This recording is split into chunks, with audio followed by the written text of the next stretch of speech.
la force de tension ou tension est la force exercée par une corde à chacune de ses extrémités. Donc, par exemple, ici, nous avons une corde qui est tendue. Donc, la corde, qu'est-ce qu'elle fait? Va tirer sur mes mains avec une force de tension T. Même chose de l'autre côté. Maintenant, si on regarde mathématiquement, qu'est-ce qui se passe?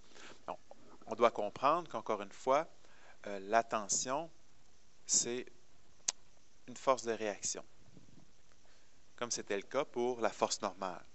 Donc, qu'est-ce qu'on doit comprendre? C'est que pour qu'elle puisse apparaître, bien, je dois exercer une certaine force. Donc, la main va tirer sur la corde et en contrepartie, la corde va tirer sur la main. Donc, c'est une réaction à la force appliquée. Même chose de l'autre côté, j'ai une certaine force appliquée et on va avoir une tension d'égale grandeur.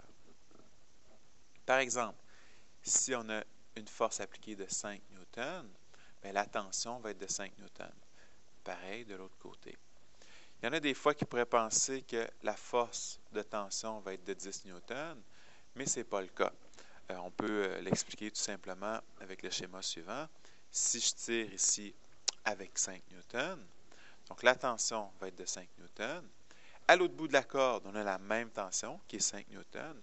Et finalement, ici, on n'a pas attaché la corde à une main, mais on l'a tout simplement attaché à un mur. Mais ici, le mur, lui, va appliquer une force de 5 newtons aussi.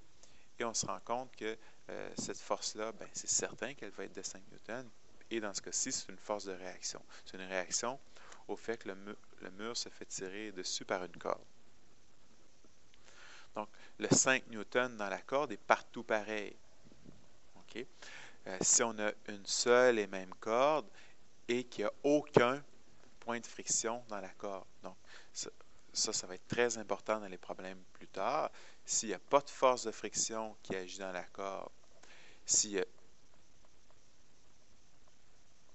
une seule corde, donc on a une tension qui est pareille partout dans la corde. Okay? Donc, qu'on coupe la corde de n'importe quelle façon à n'importe quel endroit. Donc, si on a 5 newtons, on va avoir 5 newtons, on a 5 newtons, on a 5 newtons partout dans la corde.